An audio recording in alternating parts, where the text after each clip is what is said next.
Pero meron ba kayong hindi malilimutang pagpukol sa inyo na kumbaga nakakatakot, nakakangamba, na hindi nyo malilimutan hanggang ngayon, pero nalampasan nyo? Actually, kung for example, nung panahon ni Pinoy, alam mo si Pinoy, mahal na mahal ko yan hindi ba? Yes. Pero nung panahon, naalala ko, gumawa ako ng video tungkol sa pagbili niya ng Porsche. Naalala mo, gumawa ako ng, di ba gumagawa ako ng political satire sa YouTube? Yes, may mga comedy. Yes, oo. Nakagawa ako ng isa kay Noy na tungkol sa pagbili niya ng Porsche. Alam mo ba na pinatawag ako sa Malacanang? O paano po nangyari yun? Pinatawag ako noon ni Executive Secretary Ochoa at saka ni Political Secretary Ronald Llamas.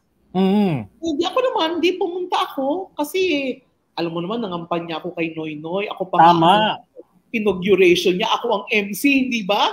Grabe, oo. Sanggang dikit. Oo. Kung gagawa ka ng video na tumitira ka sa kanya, diba? Kung tutuusin mo, no? Kasi nga, yun ang role ko, kritiko. Tagapuna, tagapaalala. Nung tawagin nila ako sa Malacanang, sabi nila sa akin, May, ano itong ginawa mo? Sabi ko, napanood nyo na ba? Sabi na, pinanood pa namin Kaming tatlo Yung pinanood namin, tawa sila ng tawa.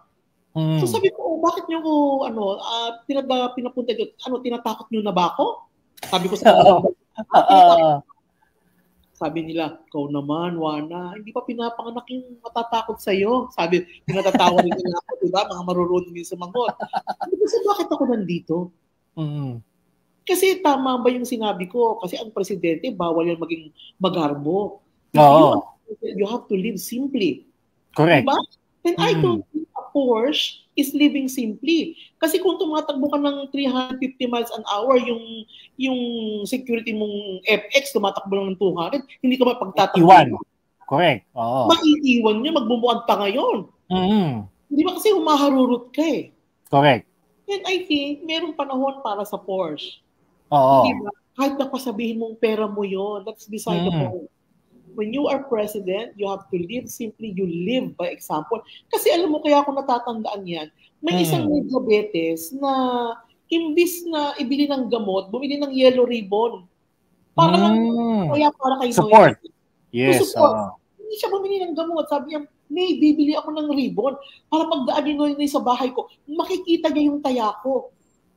Ano mapapakamdaman itong lola na ito pag nakita niya yung presidente niyang kabago-bago, humaharurot ng Porsche.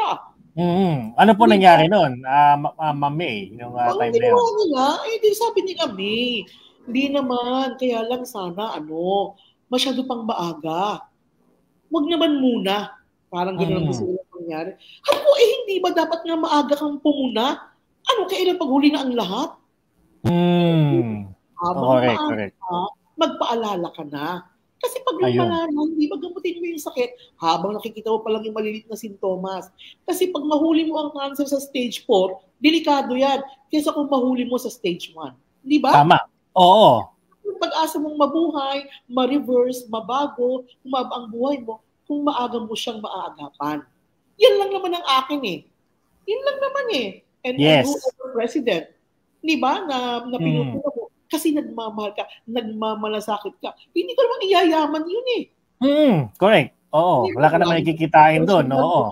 Interest sa pagpuna ko sa kanila. Wala naman Correct. Ako lang ang nagmamalasakit. So, yun ang nangyari sa akin na hindi ko malilimutan sa mga bagay na ginagawa ko bilang Wana Change.